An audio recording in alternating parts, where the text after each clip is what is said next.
A group of senators is speaking out on behalf of Navy SEALs who are being threatened with punishment by their own government. I'm Stuart Shepard, and this is First Liberty Live. Obviously, we are on the road again in Washington, D.C. Thank you for liking and sharing our videos. You are an important part of this project, and we appreciate you for doing that. They are in peak physical condition, highly trained and highly capable. As a group, they are among the most elite fighting forces on the face of the planet, as well as in the air and under the water. First Liberty Institute is representing dozens of Navy SEALs who are being threatened with punishment. Why? Because they requested a legal religious accommodation in regards to the Department of Defense's vaccine mandate. Their plight has caught the eye of a group of senators here in Washington who are speaking out on their behalf. It was put together by Senator Roger Marshall of Kansas. We want to say thanks to him for that. We were invited as guests since we're representing the Navy SEALs. He continues to proudly serve our nation as a member of the Marine Corps Reserve and is now a lieutenant colonel.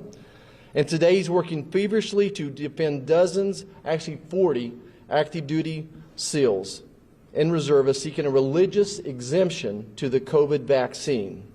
Mike, let me turn it over to you and tell a little bit about your story and the folks that you represent.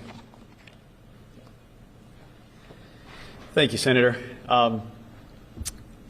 As a veteran, I can say that when you raise your right hand and you swear the oath to support and defend the Constitution and you join the United States military, you certainly give up some of your freedoms, and we all recognize that, but you do not give up your religious freedom when you serve this country. And yet that is exactly what First Liberty Institute's clients are facing today, is the loss of their religious freedom, being forced to choose between their faith and serving this country. And our clients, these 40 U.S. Navy SEALs collectively have more than 350 years of military service, more than 100 combat deployments. That's the type of experience and leadership and combat experience that's irreplaceable and incalculable. And yet they face the loss of their careers, they face being involuntarily separated, their families have been punished by being told that they're not allowed to travel. Even spouses and children are not allowed to travel simply because they have a sincere religious objection to the vaccine. They face the loss of special pay due to their special operations status. And the Navy has now threatened these SEALs with recoupment of the training money spent training them to become Navy SEALs and giving them the specialized training that they have to do what they do.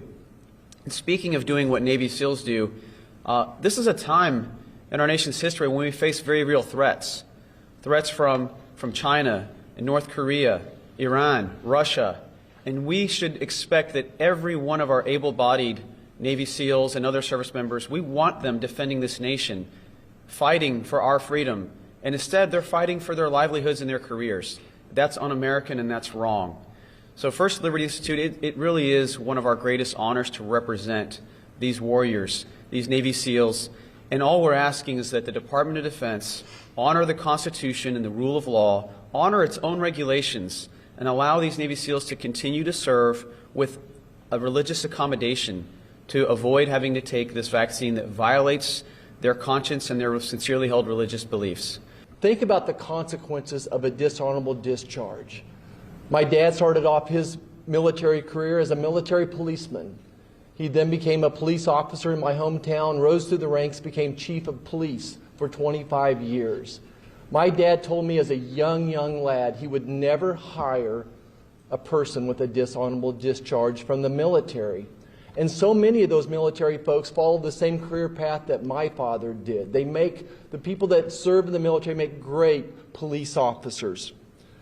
But there's also some other issues, what a dishonorable discharge would mean as well. You would lose your access to GI Bill for more education. You would lose access to VA home loans, your VA medical benefits, military funeral honors.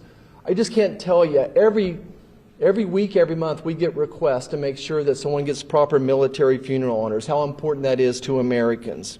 They cannot re-enlist in another branch. They will lose ownership of firearms or ammunitions. And in some states, they can lose their voting rights. This is a big issue. It is a big deal. It's going to make our nation less secure. Probably over 50% of our enlisted soldiers in the National Guard, the Army Reserve, have not had the vaccine yet. So many, probably another, thousands of other people that are active duty have not had the vaccine yet. And these are based upon religious convictions. Yesterday I sat down with an active duty Navy SEAL officer and said, tell me why you don't want the vaccination. And he went through a very deep spiritual context of his faith-based decision, prayer and thought. And that was his conclusion. And I'm not saying that I would follow his logic perfectly, but I respect his faith and his ability to make that decision. And just like one size doesn't fit all, when a doctor sees a patient or treating a patient, I think the same applies to your religious freedoms as well. So the news conference just finished up. I've got Mike Berry here with me. Mike, what'd you think? Well, it was the first time I've done a press conference with 5 or 6 senators, so that was definitely a new experience for me. But it was just really thrilling to be able to be with a group of senators who have shown such strong, steadfast support for religious liberty in the military and continue to do so. Their support for First Liberty, our defense of these Navy SEALs, is really something that that I'll remember for the rest of my life, because this case means a lot to me personally. As lawyers, we often try to remove ourselves emotionally from the case, but when you're representing your brothers and sisters who serve in the military and you know what they're up against, it's easy for it to become a very personal thing. And so when you see members of Congress stepping forward and saying, we want to stand alongside you, we want to come alongside First Liberty Institute and defend religious liberty in the military, it really continues to give me hope for the future of our nation and the future of religious liberty. Yeah, and they also have served in the military. A couple of them, I heard one that was in the Army, one that was in the Air Force. What's the significance of that connection? Well, I mean, the first thing I thought of is that if you look at the statistics, the percentage of members of Congress who have military service continues to decline each year. So the fact that we still have some who do have military backgrounds or who are veterans, I think is important, because it really does show that they understand what it means to be a public servant. They understand what it means to serve in this nation's military and some of the sacrifices that we give up. Right, but they all understood, just as we do at First Liberty Institute, that although we give up some of our freedoms when we serve in the military, we don't give up religious freedom.